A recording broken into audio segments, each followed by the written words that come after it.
رمضان کا مہینہ ہمیں ملا، رمضان کے مہینے میں ہمارا یہ ذہن بن گیا کہ سحری بھی اذان کے ساتھ کریں گے، افطار بھی اذان کے ساتھ کریں گے۔ حالانکہ ایسا نہیں ہے، بلکہ سحری بھی وقت کے ساتھ خاص ہے، اذان بھی وقت کے ساتھ خاص ہے۔ ہمارے ہاں ایک رواج ہے، ہمارے لوگوں کی ایک طبیعت ہے، 11 مہینے مسجد کا رخ نہیں کرتے، صرف جمعہ کی نماز کے فرض پڑھ کر مسجد سے چلے جاتے ہیں، لیکن جیسے ہی رمضان آتا ہے داڑھی کٹے لوگ، بے نمازی قسم کے لوگ آتے ہیں اذان دینے کے لیے۔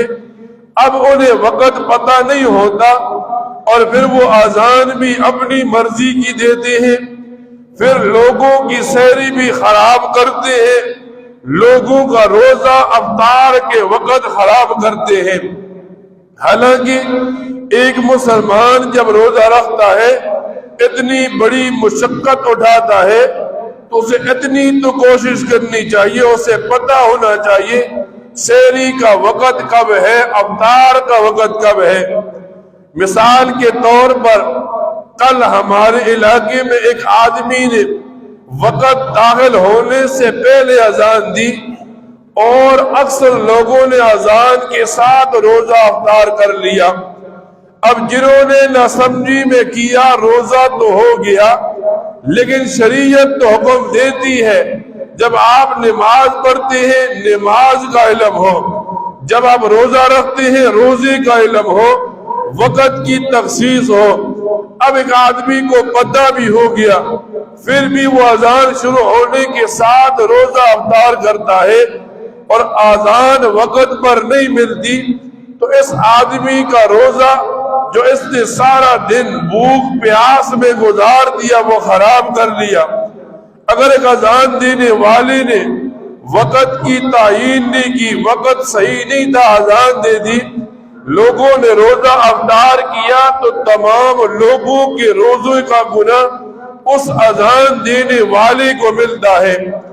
آج مسلمان اتنا سادہ ہے، دنیا کا کام ہو پھر تو بڑی جانچ پڑتال کرتا ہے، بڑی کوشش کرتا ہے، اور جب دین کی بات آتی ہے تو مسلمان سادہ بن جاتا ہے۔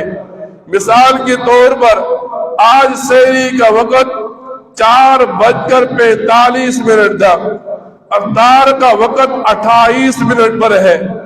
اب یوں ہوا کل 28 منٹ پر وقت تھا، ایک آدمی نے 25 منٹ پر اذان دے کر لوگوں کے روزے کو خراب بھی کیا، لوگوں کے روزے کا گناہ اپنی گردن میں بھی ڈال لیا۔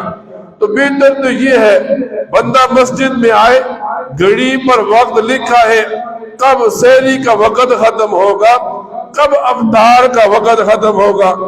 جب مسلمان تھوڑی سی مشقت اٹھائے گا، تھوڑی سی کوشش کرے گا، پھر رات کا قیام، سحری کے لیے جاگنا، دن کا روزہ رکھنا، یہ سارے اس کے نجات کا ذریعہ بنے گے۔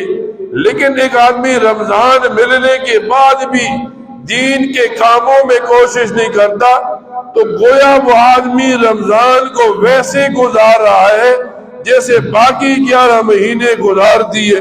اللہ تعالیٰ سے دعا کیا کرے، اللہ تعالیٰ ان باتوں کو سننے کے بعد ان پر عمل کرنے کی توفیق عطا فرمائے۔